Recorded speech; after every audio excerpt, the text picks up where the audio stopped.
Bismillahirrahmanirrahim. Assalamualaikum warahmatullahi wabarakatuh. Alhamdulillahirabbil alamin. Wassalatu wassalamu ala asyrafil anbiya'i wal mursalin wa ala alihi wa sahbihi wa sallim ajmain wa ba'du.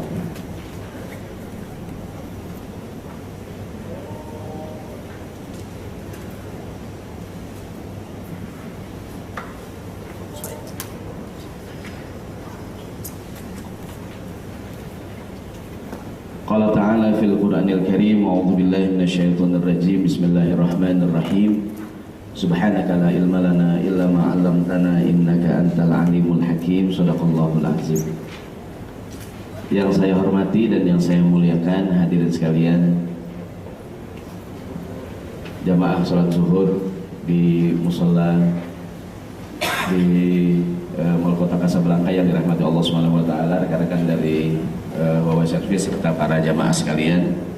Alhamdulillah pada siang hari ini Allah berikan pada kita kemudahan bisa hadir di tempat yang mulia ini. Mudah-mudahan di tengah kesibukan kita beraktivitas ya. Ini pengajian unik nih. Kotak amalnya mau mobilan ya. Kreatif ya, kreatif. Lakukanlah semampumu. Ya. Kalau nggak bisa kotak amal biasa, mobil-mobilan juga boleh. Pada siang hari ini insya Allah tema yang kita akan bicarakan terkait dengan bagaimana cara kita mengaplikasikan ajaran Islam yang kita ketahui, bahwa sebagai seorang muslim kita dituntut untuk bisa melaksanakan pengetahuan Islam yang kita pelajari.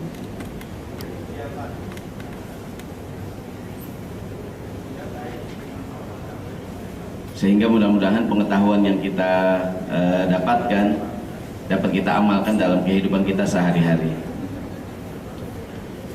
Bermula dari hadis Nabi SAW,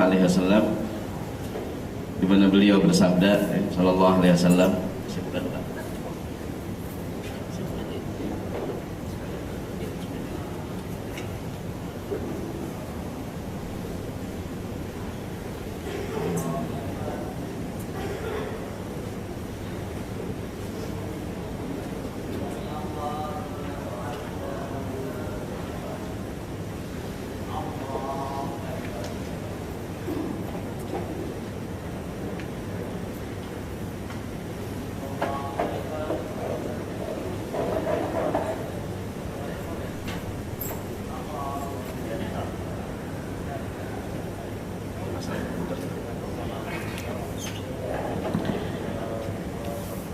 bisa dilihat mungkin di kopian sederhana yang disediakan bahwa para ulama memberikan sebuah kaidah dalam ilmu usul fikih, kaidah yang bunyinya ma la yudraku kulluhu la yutraku julluhu. Sesuatu yang tidak bisa diraih semuanya, janganlah ditinggalkan semuanya. Tentu kita berusaha untuk mengamalkan Islam yang kita ketahui. Kita ingin menjadikan Rasulullah SAW sebagai teladan dalam kehidupan kita. Namun kadang-kadang sebagian kita mungkin berpikir bahwa kita banyak memiliki keterbatasan. Untuk benar-benar mirip dengan Nabi rasanya sulit. Namun kemudian Rasulullah SAW memberikan arahan cara bagaimana caranya kita mengamalkan ajaran agama yang beliau bawa. Dalam sebuah hadis yang sangat singkat, hadis yang sederhana, dan mungkin ini hadis sudah di luar kepala ya, udah hilang maksudnya, udah gak nyangkut lagi gitu kan. Rasulullah bersabda SAW, kata Nabi, an Abi Hurairah radhiyallahu anhu anin Nabi sallallahu alaihi wasallam qala, kata Nabi, fa idza nahaitukum an syai'in fajtanibuhu wa idza amartukum bi amrin fa'tu minhu mastata'tum. Jadi beliau bersabda, fa idza nahaitukum an syai'in, kalau seandainya aku larang sesuatu, maka tinggalkanlah semuanya. Bahwa yang namanya larangan dalam Islam yang Nabi ajarkan, tinggalkan semuanya. Jadi meninggalkan larangan nggak bisa tawar-tawar. Umpamanya begini nggak boleh, begitu nggak boleh, ya udah nggak boleh. Semuanya dalam Islam orang tidak boleh berzina, orang tidak boleh mencuri, tidak boleh memabukkan. Ya udah nggak boleh gitu. Ustadz saya nggak berzina, oke dah. Cuman kalau nggak minum kayaknya gimana Ustadz ya? Bisa nggak sebulan sekali Ustadz? Bisa nggak sebulan sekali? Ya nggak boleh. Pokoknya yang namanya larangan tinggalkan seluruhnya. Namun kata Nabi, faida amartukum bi amrin fa'tu minhu mastata'tum. Kalau seandainya aku perintahkan sesuatu, maka lakukanlah semampu sedapat yang kamu lakukan. Kalau aku perintahkan sesuatu, lakukanlah semampu yang bisa kamu kerjakan. Yang namanya melaksanakan perintah berbeda dengan meninggalkan larangan. Melaksanakan perintah, lakukan semampu yang kita bisa kerjakan. Maka judulnya lakukanlah semampumu. Kalau orang memberikan kaidah, yang tidak bisa dikerjakan semuanya, jangan ditinggalkan semuanya. Ada yang menarik dari komentar Imam Nawawi tentang hadis ini. Kalau nggak bisa biarin apa? Yang tidak bisa dilakukan semuanya, jangan ditinggalkan semua. Minimal ada fotokopiannya. Iya. Emang nggak ada yang sempurna kadang-kadang ya.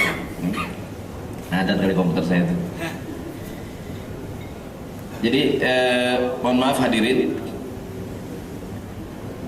Kemudian Imam Nawawi dalam kitab Adzkar memberikan komentar beliau.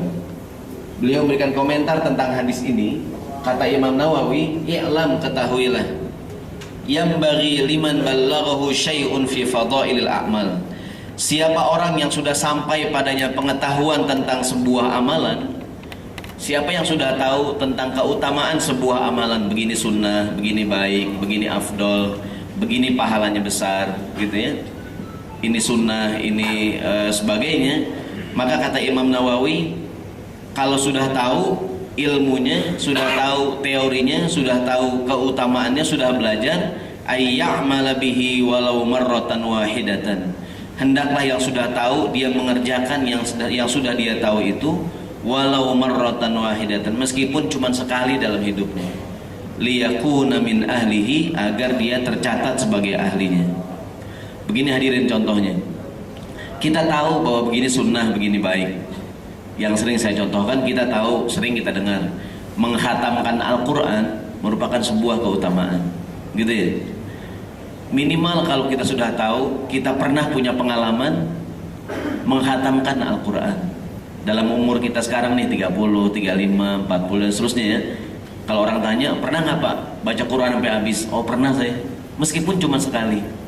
Mohon maaf, jangan sampai seumur-umur nggak pernah hatam Quran. Kalau baca Quran sering, baca nggak? Kalau Quran kita baca nggak Bu? Baca ya. Cuma kadang-kadang nggak hatam-hatam kadang-kadang. Kita baca Al-Baqarah, Ali Imran kan, kita tandain, tandanya hilang, balik lagi ke depan gitu kan. Baca Al-Baqarah, Ali Imran sampai An-Nisa, Al-Maidah, kita tandain lagi, hilang lagi tandanya, balik lagi ke depan gitu ya. Kita bukan nggak baca Quran, baca nggak kita Quran? Baca, cuman nggak hatam-hatam gitu.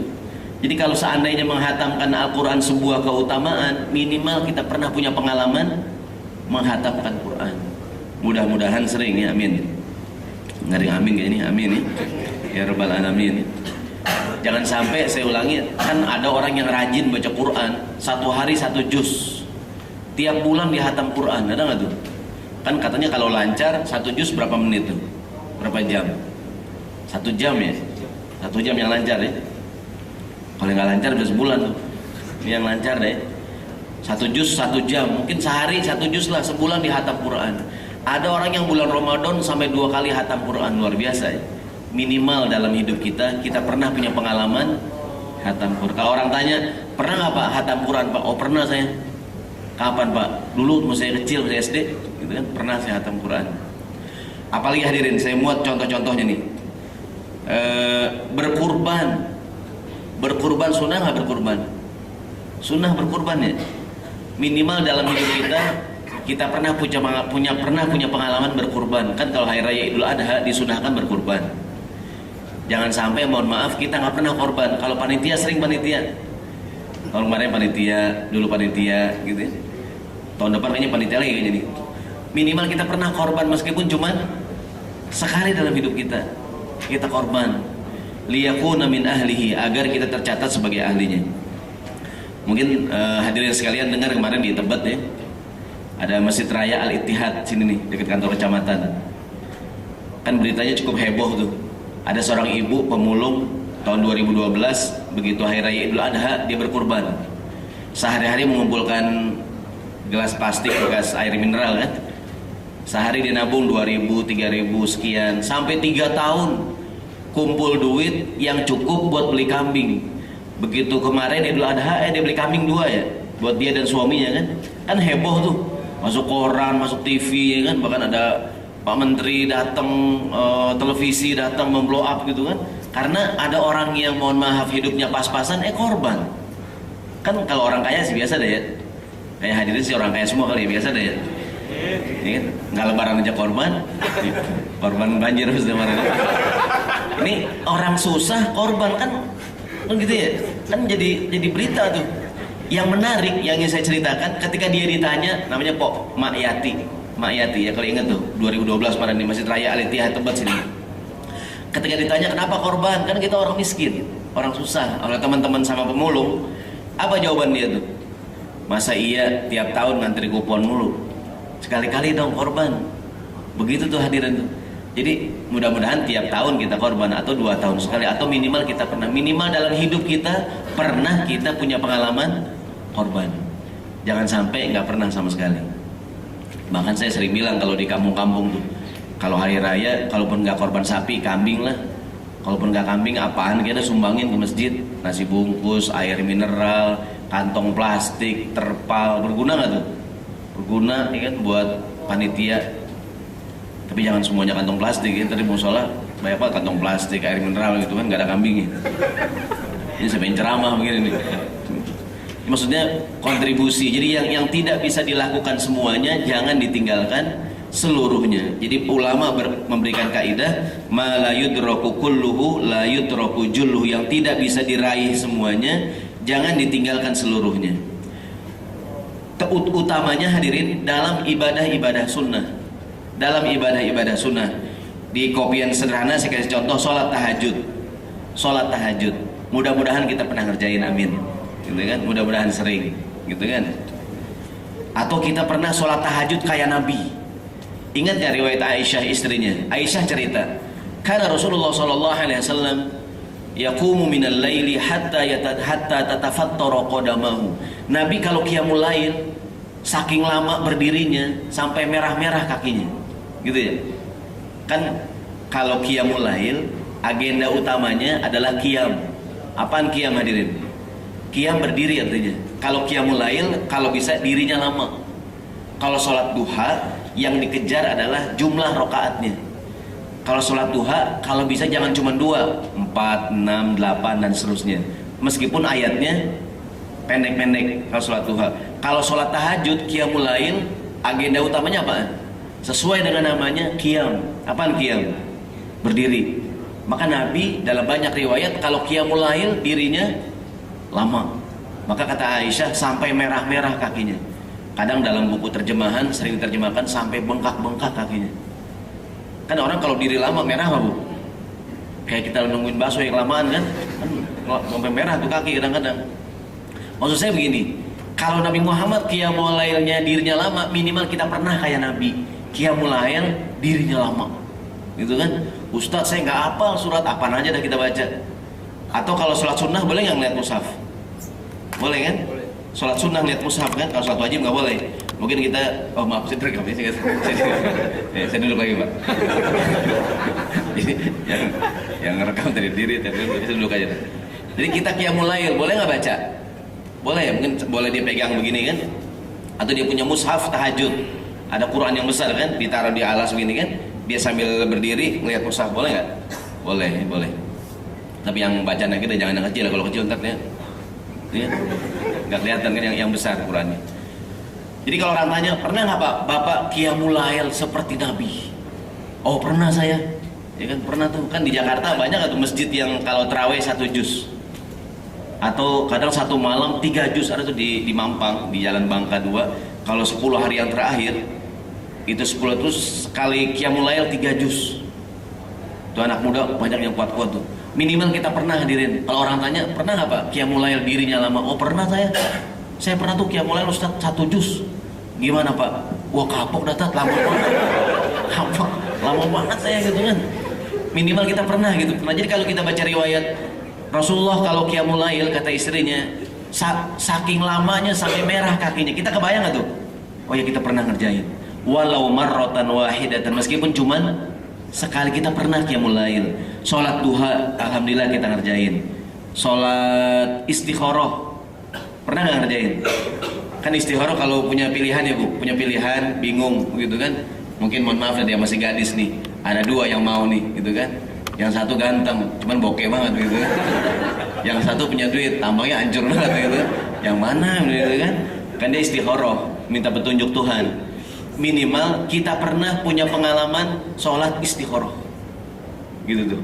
Jadi kalau secara teori saya yakin kita tahu ya, tapi minimal kita pernah ngerjain. Sholat istisqa apaan tuh? Sholat minta hujan. Tahu nggak kita kalau seandainya udah lama nggak turun hujan, disunahkan istisqa minta hujan. Tahu nggak kita? Minimal kita pernah ngerjakan meskipun cuma sekali dalam hidup kita. Ya, tapi jangan sekarang lagi musim hujan ya. Zaman Jokowi kalau sekarang. Ini rumahnya kota Kasablanka bikin sholat istisqa, diubarin sama Ahok ntar. Udah tenggelam lagi Tamrin Sudirman. Ntar kalau musim kering banget kan, ada bikin istisqa, kita hadir. Sholat gerhana kan disunahkan, kalau ada gerhana ngapain kita? Sholat. Pernah nggak ngerjain? Pernah, alhamdulillah. Yang belum pernah ngerjain, kerjain. Jangan sampai kita tahu cuman gitu tuh. Kalau ada petir, disunahkan bertasbih. Yusabbihur ra'du bihamdihi wal malaikatu min khifati. Kepanjangannya. Kalau ngapal pendek aja dah. Subhanallah. Melaksanakan sunnah Nabi ya. Petir kan? Subhanallah. Ada hujan. Ada nggak doanya tuh? Allahumma sayyiban nafi'an. Nabi baca 3 kali itu. Jadi yang Nabi ajarin kita laksanakan. Allahumma sayyiban nafi'an.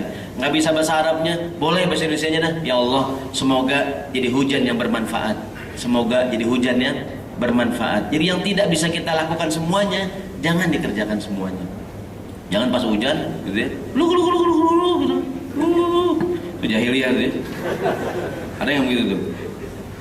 Begitu hujan, lu gitu kan, anak kambing belum mandi gitu. Sholat istikharah, sholat istisqa, sholat gerhana, sholat jenazah gitu ya. Minimal kita pernah ngerjain, walaupun mungkin nggak sering, ya kan? Jangan sampai seumur-umur nggak pernah sholat jenazah, ya kan? Ada orang meninggal dunia hadir ikut sholat jenazah, jangan sampai nggak pernah hadirin. Kan ada ceritanya tuh, ada anak muda nggak pernah sholat jenazah.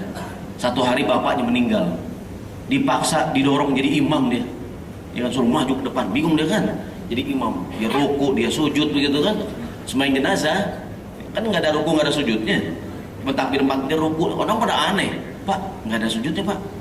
Enggak nih, bapak saya dosanya banyak. Kalau orang lain nggak begitu, bapak saya dosanya banyak. Orang dia nggak pernah. Jadi kita ada kayak orang belajar berenang di kelas mulu ya, teori gaya dada, gaya punggung, gaya gitu ya. Tapi nggak pernah ke kolam renang.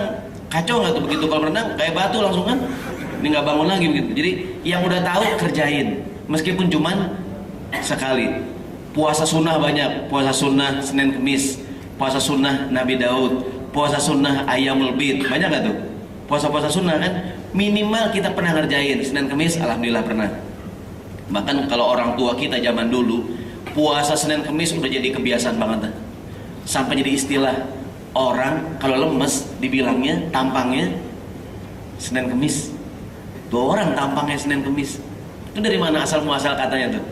Tuh orang dompetnya Senin Kemis gitu ya. Mungkin zaman dulu orang hari Senin, hari Kamis pada puasa lemes nggak hadirin. Sampai jadi istilah ya, orang kalau lemes dibilangnya, ya tuh orang napasnya Senin Kamis. Itu kata saya dari mana tuh benar katanya? Mungkin nih. Puasa Senin Kamis, puasa Nabi Daud. Tahu nggak puasa Nabi Daud? Sehari puasa, sehari enggak. Ya sumu yauman wa yuftiru yauman. Minimal kita pernah ngerjain dalam hidup kita, meskipun cuma sekali kita. Saya alhamdulillah Pak, saya pernah tuh puasa Nabi Daud umumnya kan selama 2 minggu. Pernah nggak Pak? Pernah saya Pak gitu kan. Kapan Pak? Waktu mahasiswa jadi bokeh, saya lagi bokeh ya. Saya puasa aja Nabi Daud dah. Kan Nabi Daud sering-sering ya, Senin puasa, Selasa enggak, Rabu puasa, Kamis enggak. Kata Nabi, puasa yang paling afdol, puasa sunnah, puasa Nabi Daud. Selang-seling, Senin puasa, Selasa enggak, Rabu puasa, Kamis enggak, Jumat puasa, selang-seling. Kalau kita kan alhamdulillah, Senin enggak, Selasa enggak, Rebo enggak, Kamis enggak ya. Nabi siapa tuh? Karena nabinya ya. Jadi meskipun enggak sering, minimal kita pernah ngerjain. Mohon maaf hadirin, pernah enggak puasa Nabi Daud? Kerjain sekali-kali. Jadi liyakuna min ahlihi, agar kita tercatat sebagai ahlinya. Orang yang pernah mengerjakan perbuatan baik tersebut. Kita pernah korban, kita pernah khatam Quran, kita min ahlil Quran, kita pernah Senin Kemis, kita pernah Nabi Daud, kita pernah begini, pernah begitu dan lain-lain. Makan, Nabi Muhammad contoh kita dalam makan. Minimal kita kalau makan kayak Nabi.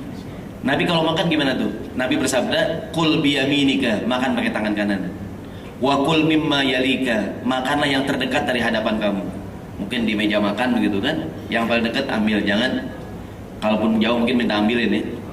Jangan ada, mungkin dia ada sate di ujung gitu kan, dia ambil bisa diketek pasang gitu kan, gitu kan. Ini tangannya yang nih yang lebar gitu kan, kena kuah sop gitu kan, aduh gitu kan, ngecas gitu kan. Wah, ini orang gak ngikutin sunnah. Jadi ngikutin sunnah Nabi, kalau makan pakai tangan kanan, minum pakai tangan kanan. Ustadz, saya makan pakai tangan kanan Ustadz, di restoran Padang gitu kan, makan kan jarang pakai sendok kan, ya kan. Giliran mau minum Ustadz, saya memegang gelas kotor Ustadz, ya kan. Saya pakai tangan kiri. Meskipun mungkin tangan kita tangan kanannya kotor, tangan kanan main juga dah, megang gelas pakai tangan kiri, tangan kanan apa ini? Dorong. Jangan diem aja begini, orang kadang begini nih megangnya kan. Dia nggak mau pakai tangan kiri ya, begini nih minumnya. Saking pengen kayak Nabi, yang tidak bisa dilakukan semuanya, jangan ditinggalkan seluruhnya. Tidur seperti Rasulullah SAW. Gimana Nabi tidur? Nah, yang pertama merem jelas ya. Jadi beliau tidur nama ala syaqihil aiman, dengan lambung sebelah kiri ya, ya kan? Nabi kan tidur miring-miring nih. Wa wada'a yadahu tahta khaddihi. Nabi taruh tangan di mana nih? Di bawah pipinya ya. Ada yang bilang begini atau begini ya. Ini cherry bell nih. Ini gak ada gini ya. Begini Bibu lagi galau kan. Cherry bell lagi tidur ya. Minimal kita lakukan semampu kita. Ustaz, saya tidur gak bisa diem Ustaz. Ada gak tidur gak bisa diem? Gitu ya. Yang bergerak-gerak ada gak tuh? Minimal awalnya seperti Nabi. Minimal awalnya begini dah, ya kan, begini nih. Meskipun begitu bangun udah jengkang gitu kan. Minimal awalnya kayak Nabi begitu tuh. Jadi yang tidak bisa diraih semuanya jangan ditinggalkan. Mohon maaf hadirin, kan kita berusaha mengamalkan ajaran Islam ya. Mohon maaf dengan keterbatasan kita, keterbatasan pengetahuan kita, keterbatasan semangat, mungkin keterbatasan ilmu. Mohon maaf ya, keterbatasan waktu, orang bilang sekarang sibuk begitu kan. Kita amalkan. Nabi mengajarkan doa yang mustajab habis sholat fardu, gitu ya. Aduh, saya buru-buru time is money. Saya buru-buru nih gitu kan, mau ada meeting gitu kan. Minimal habis assalamualaikum, mungkin doa ada sebentar, doa sapu jagat. Kan di kita ada terkenal doa sapu jagat tuh, yang semuanya dapat.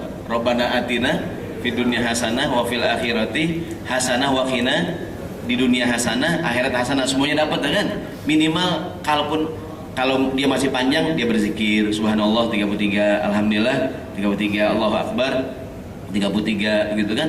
Jadi jangan sampai tidak sama sekali. Nggak bisa doa yang panjang, boleh yang pendek? Boleh yang pendek. Jangan tidak sama sekali.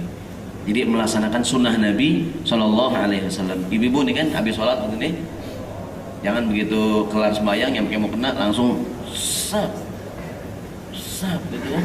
Langsung kabur, doa sebentar, doa. Karena termasuk yang mustajab doa setelah sholat fardu. Kalau nggak bisa yang panjang, yang pendek juga boleh.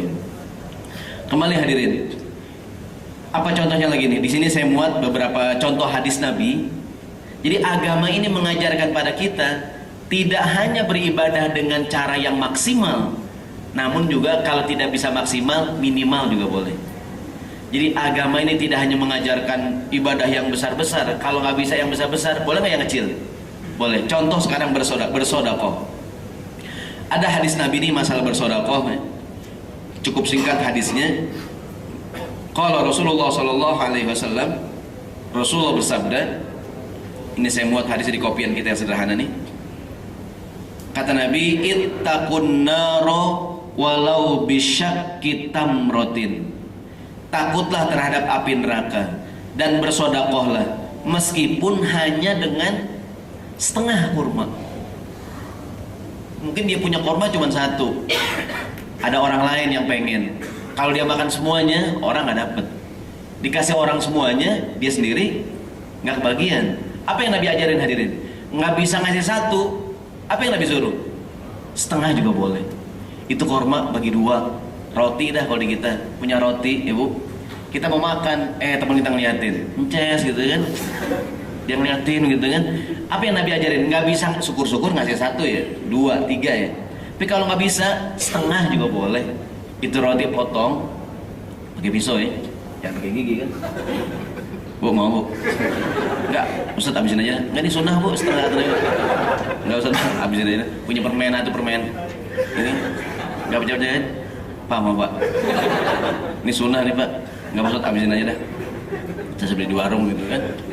Jadi kata Nabi, kalau nggak bisa kasih satu, setengah juga boleh. Itu roti potong dua, setengah kita makan, setengah buat orang lain.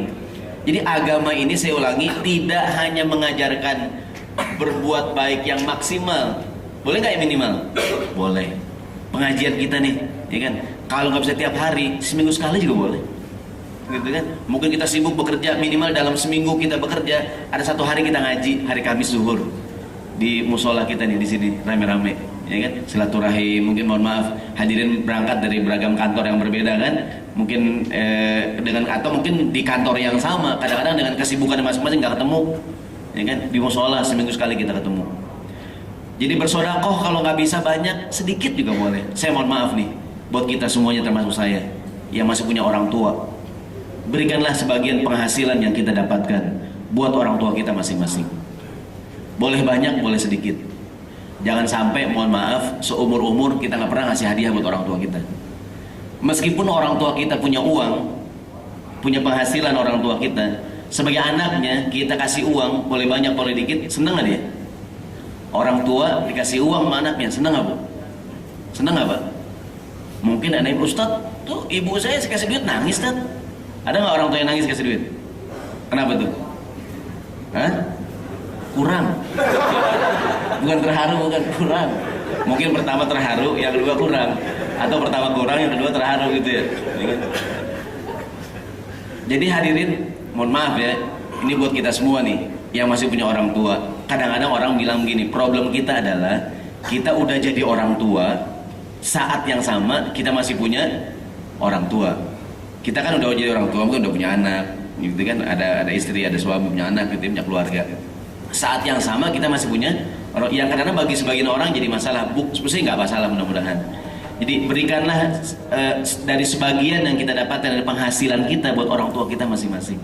Boleh banyak, boleh sedikit, boleh sebulan sekali, boleh 2 bulan sekali, ya kan? Kalau mungkin yang orang tua yang jauh, kirimin sekali-kali, ya kan? Sebagai tanda ingat kita pada orang tua kita masing-masing.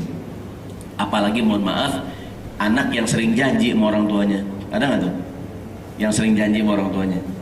Kan orang tua suka pesan sama kita, kamu kalau udah nikah jangan lupa sama ibu, tenang aja bu.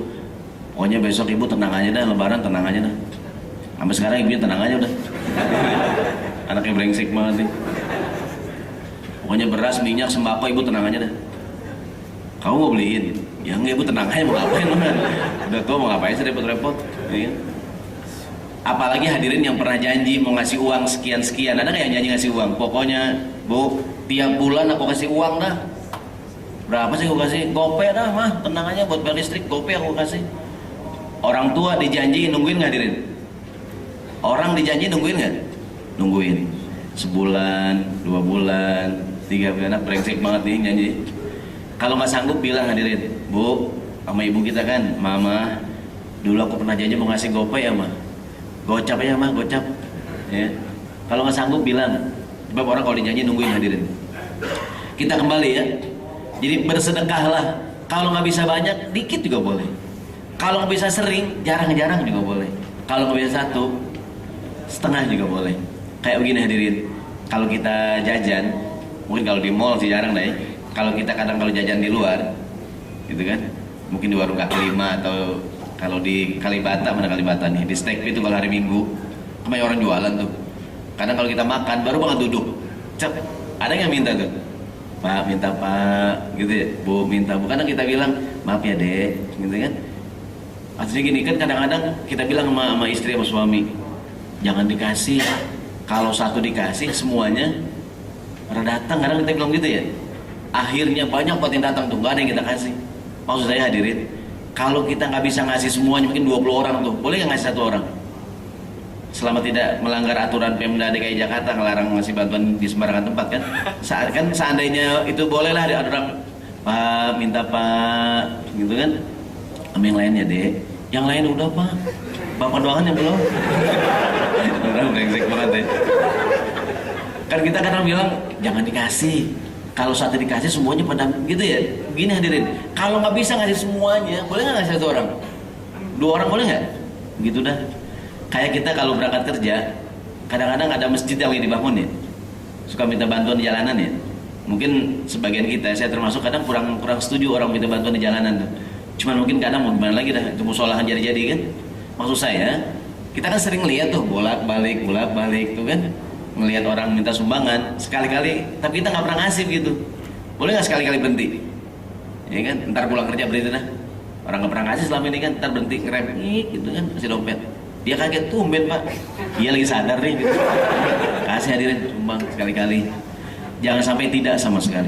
Bersedekah, berinfak ya, kepada orang tua kita, kepada pokoknya berikanlah sebagian yang kita dapatkan sebagai sedekah. Berikutnya Allah juga berfirman nih. Rasulullah bersabda, kata Nabi, silu arhamakum walau bisalam. Ini contoh hadis-hadis Rasulullah mengajarkan kalau tidak bisa maksimal, boleh minimal. Ini masalah menyambung silaturahim.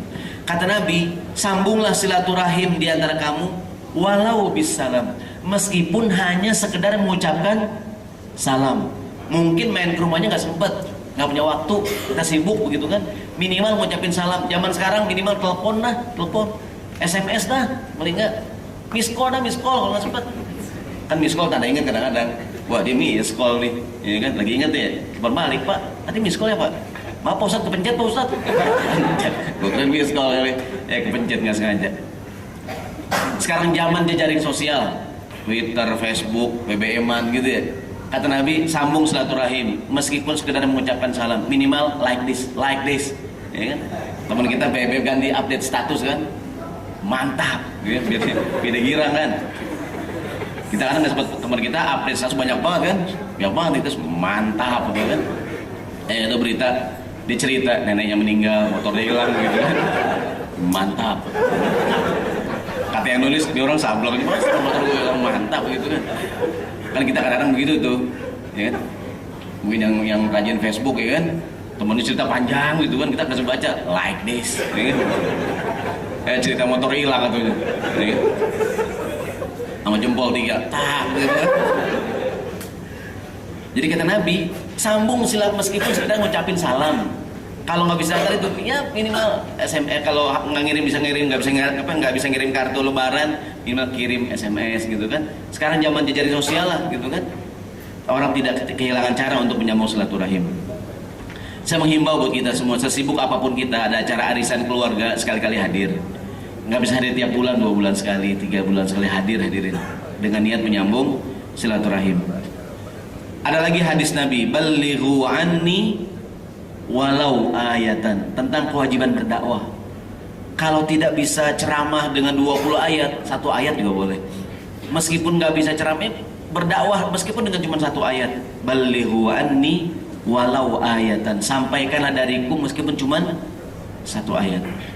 Ini kewajiban mengingatkan orang lain. Contoh lagi hadirin ini. Contoh lagi ini mengenai melaksanakan perintah agama. Jadi ada seorang sahabat nikah, sekarang lagi ramai nih di televisi mengenai rancangan undang-undang mengenai kumpul kebo ya. Karena mau ada katanya yang nikah siri tanpa lapor KUA bisa kena delik kumpul kebo, walaupun sedang digodok ya. Nggak tahu terjadi nggak undang-undang tuh, masih heboh tuh. Artinya saya tidak ingin berbicara mengenai hukum nikah siri, bahwa dalam Islam aslinya nikah itu harus diumumkan. Dalam Islam nikah harus diumumkan. Kalau nikah harus diumumkan. Kalau kawin diam-diam. Kawin jangan terbalik. Nikahnya gak ada yang tahu, kawinnya direkam, itu salah tuh. Jadi ada seorang sahabat Abdurrahman bin Auf, dia baru nikah, ketemu Nabi. Kan orang kalau baru nikah tampaknya lain hadirin ya. Kan orang kalau baru nikah biasa bersihan, cakepan begitu kan kayak kita. Yang nggak pernah pakai dasi gitu kan. Kalau nikah jadi pengantin, pakai jas, lalu kegedean begitu kan. Tumben jadi pengantin. Nabi ketemu Abdurrahman, mungkin tampangnya lain, cerah, ceria. Nabi tanya, "Ma bika ya Abdurrahman? Kamu ada apa Abdurrahman?" Abdurrahman cerita, "Aku baru saja menikah Rasulullah dengan wanita Ansor." Waktu itu Rasulullah nggak tahu dan Abdurrahman nggak bikin walimahan. Maka Nabi tegur dengan hadis ini nih. Kata Nabi, "Wahai Abdurrahman, aulim walau bisyatin." Bikinlah pesta walimahan. Tanda kamu sudah menikah. Pesta walimah meskipun hanya sekedar memotong seekor kambing. Mungkin orang Arab kalau walimahan besar kan, dia motong kambing 50 sekian gitu kan. Kalau nggak bisa walimahan yang besar, boleh nggak kecil? Bikin kecil. Tanda kalau kamu sudah menikah. Kalau di kita mungkin minimal motong ayam atu dah. Ya kalau dia bikin selamatan dah, nasi kuning dah, nasi kucing dah. Zaman sekarang gitu kan. Nasi kucing segini sejempol gitu, kecil banget. Jadi aulim walau bisyatin. Adakanlah wahai Abdurrahman walimahan meskipun kecil. Jadi orang kalau menikah sunnahnya bikin walimah. Jadi kalau orang menikah itu sunnahnya kenapa suruh bikin walimah mana meskipun kecil? Karena sebagai pengumuman tanda kalau dia sudah menikah. Jangan kalau nikah diam-diam ntar pro kontra begitu. Saya tidak ingin berbicara mengenai hukum nikah diam-diam, cuman aslinya menikah itu harus diumumkan. Kata Nabi, "A'linu hadzan nikah." Umumkan pernikahan kamu. Waj'aluhu fil masajid. Bikin di masjid. Kenapa nikah di masjid hadirin? Masjid tempat yang paling umum, semua orang tahu. Wadribu alaihi bidufuf. Dan pukul robana. Rame kalau nikah. Jadi kalau nikah itu sunnahnya diumumkan. Mungkin kayak orang sekarang pakai janur begitu kan, pakai kalau janurnya panjang biasanya orang kawinan. Kalau pendek sunatan biasanya. Atau kalau panjang kawin yang pertama, kalau pendek nikah yang kedua ya. Udah. Jadi kata Nabi, umumkan pernikahan kamu, bikin di masjid. Orang sekarang kenapa nikah di masjid? Kan orang alasannya sakral ya.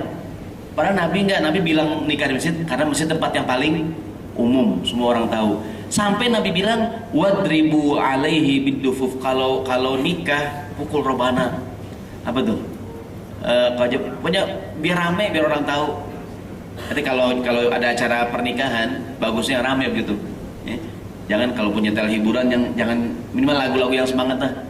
Duhai senangnya pengantin baru, teroreng gitu punya yang gitu kan. Pernah nggak kondangan lemes banget? Saya pernah kondangan tuh lagunya sedih banget tuh. Lagunya Astagfirullah Robbal baro hidup di dunia sebentar saja. Pengantin lemas banget ya. Gitu ya, mau kondangan juga lemas banget ya.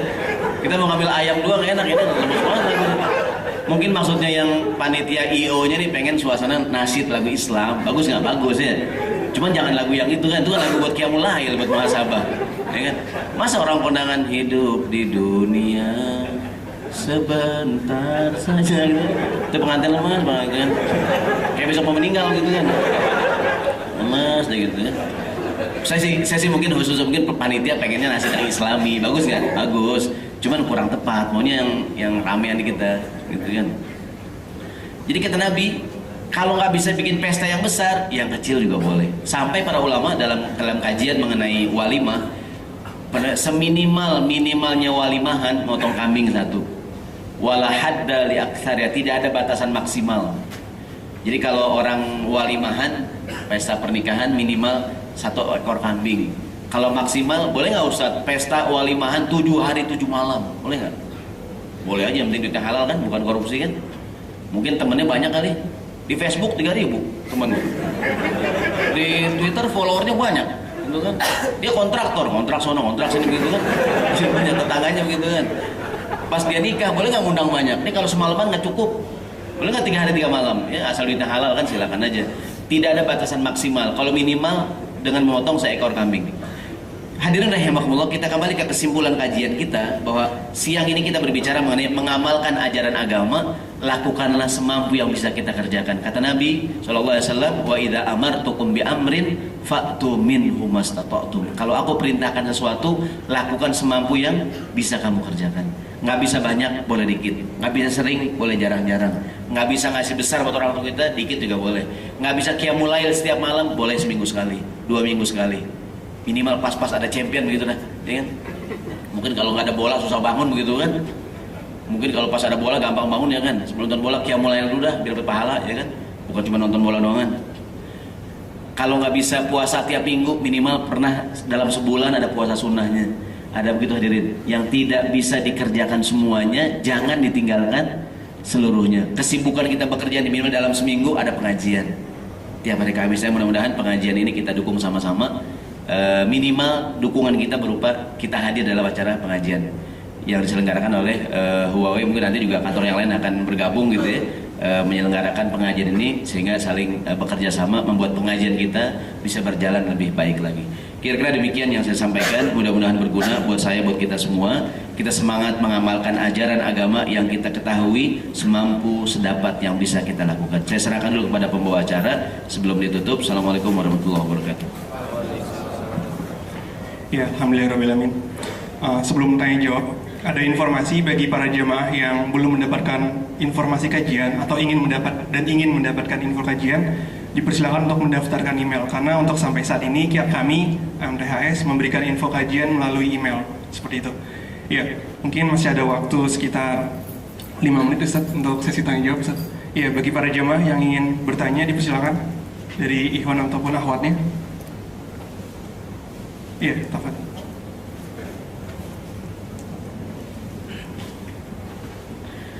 Baik, terima kasih pada saudara moderator yang telah memberikan kesempatan kepada saya untuk bertanya. Assalamualaikum warahmatullahi wabarakatuh. Baik, sebelum saya masuk ke inti pertanyaan saya, identitas saya adalah seorang mahasiswa. Saya belajar di Universitas At-Tahiriyah. Kemudian saya sekarang lagi berada pada semester 4, di mana di situ saya dapat tentang ilmu tasawuf. Di mana yang menjadi permasalahan saya dan mungkin permasalahan kita bersama itu mengenai masalah ilmu tasawuf. Itu mungkin dia sangat berkaitan dengan hadis ini, di mana di sini Rasulullah SAW bersabda dari yang diriwayatkan oleh Abi Hurairah, "Fa idza nahaytukum an syai'in fajtanibuhu wa idza amartukum bi amrin fatu minhu ma istata'tum." Rasulullah bersabda, jika aku larang dari sesuatu, maka tinggalkan, dan jika aku perintahkan sesuatu, maka lakukanlah semampumu. Mungkin ini hadis sangat berkaitan juga dengan permasalahan yang akan saya sampaikan, yaitu mengenai masalah-masalah yang sering terjadi di era masyarakat, yaitu masalah maulid Nabi, kemudian tahlilan ataupun yang lainnya yang dimana tidak ada sumbernya dari Rasulullah SAW, dan Rasulullah pun tidak pernah mengajarkan seperti itu kepada kita. Namun dosen saya itu mengatakan bahwa itu adalah ada yang namanya bid'ah hasanah. Ya, saya mau tanyakan itu maksudnya penjelasan dari itu, dimana kalau Rasulullah sudah melarang, pastinya kita harus meninggalkan semua itu. Ya, mungkin seperti itu saya minta penjelasannya. Kemudian untuk bid'ah hasanahnya. Assalamualaikum warahmatullahi wabarakatuh. Jazakallahu khair atas pertanyaannya ya. Hadirin rahimakumullah, mencintai Rasulullah SAW sebuah kewajiban, tuntutan keimanan. Kalau kita beriman pada Nabi SAW, di antara tuntutannya adalah kita mencintai Rasul SAW. Dan mencintai Rasulullah SAW termasuk yang sedang kita bicarakan dengan cara melaksanakan yang beliau perintahkan. Jadi mencintai Nabi di antaranya dengan cara mengikuti beliau, ittiba'u sunnatihi sallallahu alaihi wasallam. Jadi Nabi suruh kita kerjakan dengan niat mencintai Rasulullah sallallahu alaihi wasallam. Sebagian saudara kita kaum muslimin ada yang mencintai Nabi selain berusaha melaksanakan yang beliau contohkan, juga dengan cara menghidupkan katakanlah peringatan mengenang kelahiran beliau. Setiap orang silahkan saja melakukan beragam cara untuk mengekspresikan cintanya pada Nabi SAW, selama caranya itu tidak bertentangan dengan aturan Islam. Katakanlah di masyarakat kita banyak tradisi ya. Ada tradisi begini, tradisi begitu. Ada kaidah dalam ilmu usul fikih bunyinya al-adatu muhakkamatun. Adat itu bisa diambil sebagai sumber hukum malam yastadim biqaidah syariah, selama tidak bertentangan dengan kaidah syariat Islam. Selama jadi yang dilihat adalah konten acaranya. Selama tidak bertentangan dengan aturan Islam, gitu kan? Kalau seandainya ada yang bertentangan ya jangan kita lakukan. Orang boleh saja melakukan apapun sebagai tanda cinta pada Nabi SAW selama tidak bertentangan dengan aturan Islam. Islam melarang berfoya-foya, Islam melarang menghamburkan harta dengan tujuan yang tidak jelas kan, maka jangan dikerjakan. Islam melarang kita mengkultuskan manusia berlebihan. Artinya Rasulullah tetap saja Rasulullah SAW. Kita bukan menyembah Nabi, kita menyembah Allah Subhanahu Wa Taala. Bersolawat pada Nabi merupakan sebuah kesunahan kan. Man sholla alaihi sholatan sallallahu biha alaihi asyran. Namun dengan solawat yang tentu beliau ajarkan, bukan bersolawat dengan cara-cara yang kadang-kadang kita karang sendiri-sendiri gitu. Ada orang bersolawat sambil joget-joget begitu kan, sambil segala macam ya. Jadi maksud saya silahkan saja manusia atau kita kaum muslimin mengekspresikan cinta kita kepada Nabi SAW selama tidak dengan cara-cara yang tidak bertentangan. Contoh begini, ada orang cinta banget sama Nabi, saking cintanya dia bikin tato bacaan Muhammad, sangat gitu kan, Muhammad, sebelah kanannya Allah, gitu kan. Dia saking cinta sama agama, boleh nggak hadirin itu? Ya kan nggak boleh ya. Tapi dia bacanya Allah tak, ya kan. Malaikat juga bingung ini mau dosa Allah bacaan gitu kan. Mereka tato gitu kan, nggak boleh ya, nggak boleh. Maksudnya kita boleh mengekspresikan cinta, tapi nggak boleh dengan cara yang diharamkan. Gitu kan? Kemudian dia saking cinta sama Nabi, dia bikin bacaan itu bunyinya Muhammad, nggak boleh ya. Jadi silakan orang mengekspresikan diri cintanya pada Nabi dengan cara-cara pertama yang beliau ajarkan. Nabi ajarkan kalau cinta dengan dia caranya mengikuti sunnahnya SAW, menghidupkan sunnah Nabi, ihya'u sunnatihi, menghidupkan sunnah Nabi sebagai tanda cinta pada Nabi, dan juga termasuk bersalawat pada beliau SAW.